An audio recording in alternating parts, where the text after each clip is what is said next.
This is a tale of the sea and sand and sword, of a world where empires met their match beneath a crescent moon. Imagine the year 1785. The Atlantic winds carry whispers of a new nation. The United States, stretching from sea to shining sea. But their gaze is set on distant shores, on the treasures of the East carried across the Mediterranean. This is where our story begins, where the waves whispered tales of a hidden danger lurking beneath the surface. Across the azure expanse of the Mediterranean, where the sun beat down on ancient lands, three shadows loomed: Tripoli, Algiers, and Tunis. These were the Barbary states, but they had a darker title among sailors: the haunt of the crescent blade, a grim nod to the reign of terror imposed by the Barbary corsairs, pirates sanctioned by these states. They prowled these waters under the banner of Islam, plundering on riches from Christian Europe and infidel America.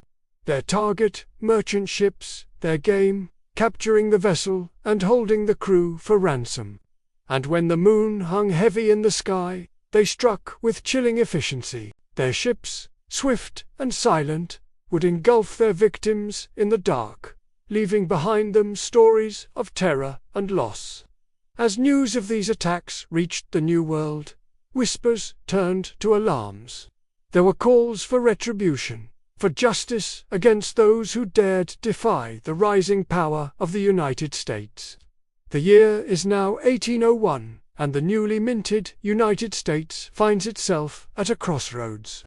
On one side lies the well-trodden path of diplomacy, a path where submission and tributes are the currency of peace. On the other side is the untested territory of resistance, a route fraught with uncertainties and perils. President Thomas Jefferson grapples with this decision. Knowing that each choice will have consequences that ripple through the annals of history, the choice is momentous.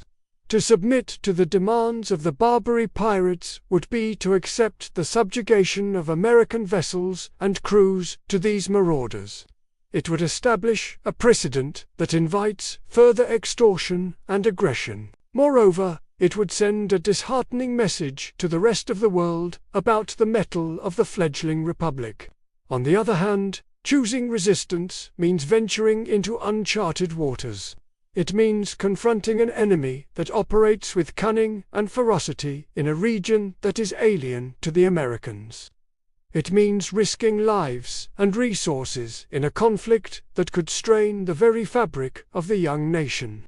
But, in his heart, Jefferson knows that submission is not an option. It is a compromise of the nation's principles, a betrayal of the dreams upon which it was founded. In his first term, Jefferson had paid tribute to the Pasha of Tripoli. But now he prepares to wage war, hoping to end piracy in the Mediterranean once and for all.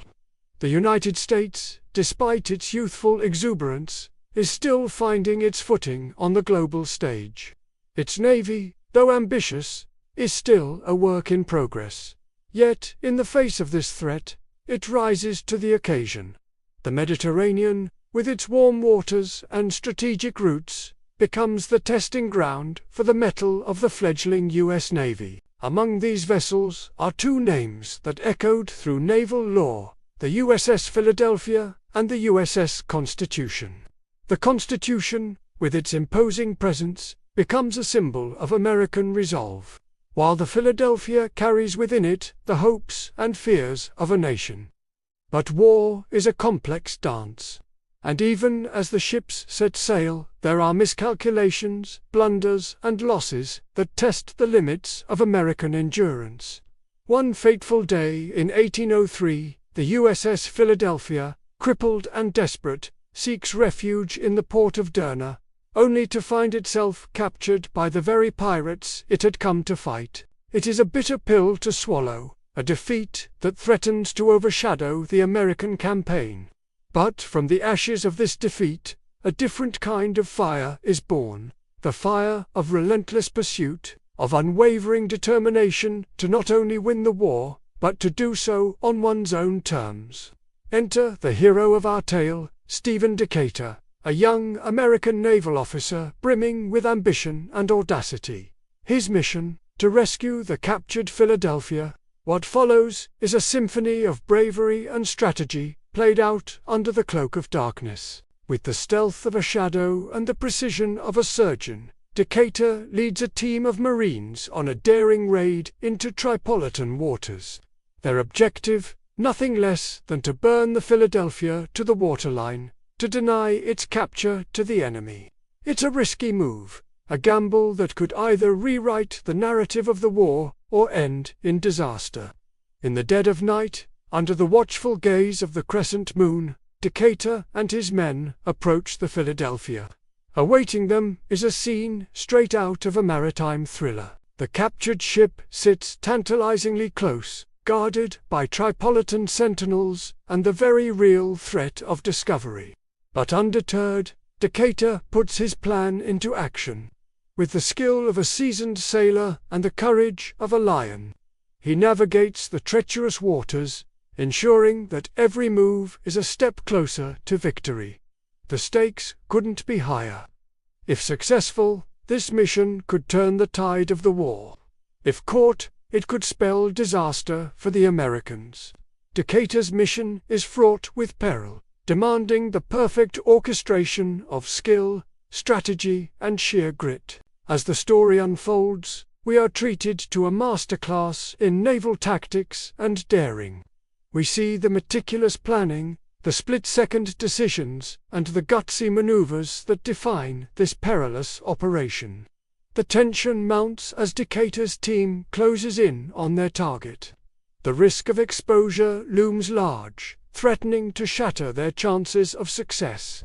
Yet they press on, driven by the ideals of their nation and the promise of glory. As dawn breaks over the horizon, the fate of the Philadelphia hangs in the balance. The burning ship, a beacon against the morning sky, becomes a symbol of American resilience and defiance. Decatur's audacious raid is not just a military triumph, it is a resounding message to the world. It proclaims the indomitable spirit of the United States, a nation that refuses to be cowed by adversity. In the aftermath of the attack, the echoes of burning timbers reverberate across the Mediterranean. Word of Decatur's daring feat spreads like wildfire, transforming him into a folk hero of the young republic. Back in the United States, the news of the daring raid electrifies the public. Celebrations erupt in the streets, and Decatur becomes a symbol of American valor. But the story doesn't end here. The attack on the Philadelphia marks a turning point in the war. But the conflict continues, shaping the course of history in ways both profound and unexpected. As the war against the Barbary pirates rages on, the young nation faces more challenges that test its mettle and redefine its place in the world. The victories and defeats become stepping stones in a journey that is as much about self-discovery as it is about conquest. The Barbary corsairs, with their intimate knowledge of the Mediterranean, proved to be formidable opponents. Despite the brilliance of individual victories, the war dragged on, becoming a testament to the tenacity of both sides. Yet, amidst the chaos of battle, seeds of diplomacy were also sown. Negotiations began tentatively, bridging the gaps between two worlds that seemed poles apart.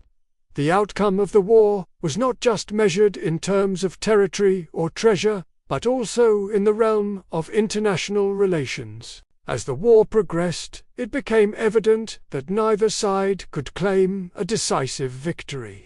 The U.S. Navy, though valiant, was stretched thin across vast stretches of sea. The Barbary states, while powerful, also bore the weight of internal pressures and external threats. In the face of this stalemate, the leaders of both sides began to seek common ground.